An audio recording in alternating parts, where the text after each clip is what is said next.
movement of personnel around the country to provide duty cover in Dublin. And significant numbers of staff and personnel are being moved from Custume Barracks in Athlone to do duties in Dublin, which in the medium term is completely unsustainable. Now, everyone is aware of this fact, but everyone is too afraid to say anything about it in case they upset the apple cart. This situation in Athlone is replicated in Finner Camp in Donegal and Custume Barracks in Dundalk, and it means that in practical terms 2,000 man days every single month are taken out of those three barracks to provide cover in the Dublin area, here in Leinster House and on the other military sites around Dublin. The mileage that's clocked up by the Defence Force personnel in these three barracks providing duty in Dublin is equivalent to travelling around the world 18 times a year. In effect, we are locating every member of the Defence Forces based in Athlone, Dundalk and Donegal to Dublin once a month to cover these duties.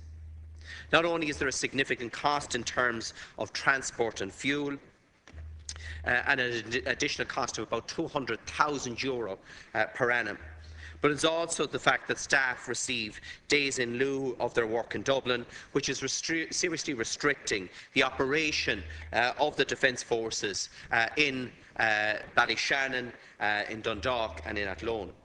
It's also very disruptive to staff and their families, some of whom reside in places like Cavan. They need to come to Athlone first of all to get their guns before they actually travel on to Dublin to do their duty. The same in relation to Donegal and Ballyshannon, where staff have to come from outside Letterkenny before they can actually travel on to Dublin. And I cannot see how this can be justified as it is currently structured in the long term. While I believe there is no threat to the retention of Custume Barracks in Athlone, I also believe that it's disingenuous to say that there is no threat to personnel numbers based there after the election under the current structure. The political commitment was given by the then Minister for Defence to retain personnel numbers at 1,000 in Athlone, and I welcomed that commitment at the time. But I believe, Minister, and I genuinely believe that it's unsustainable in the current structure that's there, and I believe over time will actually undermine the status of Custume Barracks. There is no doubt that the current staffing structure, while it protects the local economy in Athlone, I believe that it will be the tool that will be used to downgrade Custume Barracks in the longer term. In future, the Defence Force personnel won't want to go to Athlone because they're literally going to be pulled from pillar to post. Now, we all are committed to delivering on a commitment that was given to the late Deputy Nicky McFadden, and I see Deputy Gabrielle McFadden here in the House. We all want to see those numbers retained in Athlone. I know that you, Minister, are committed to that, as your predecessor was. But the difficulty, Minister, is the current structure that is there, if it remains in place, will not allow for those numbers to be retained in the long term in Custume Barracks. And what I'm asking you to do, let me finish my point, Minister. I have very limited time.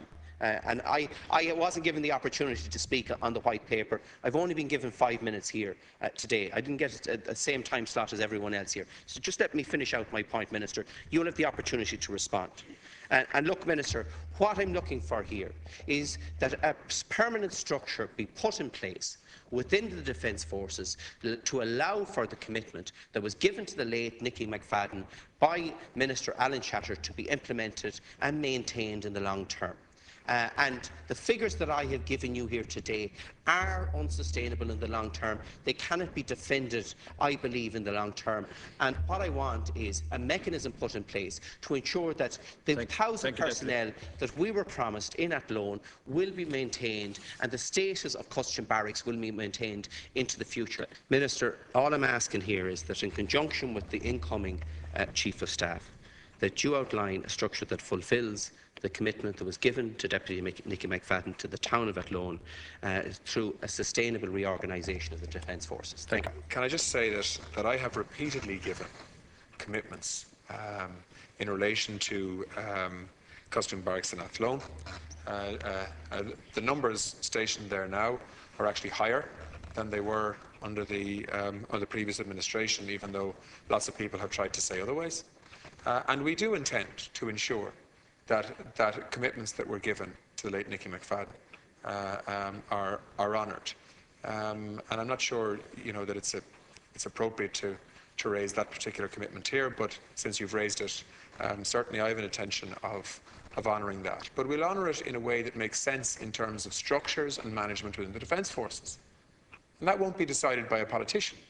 It'll be decided by consultation between the Defence Forces, the Department of Defence and a minister. But the commitment is clear in relation to that, and it will remain the case.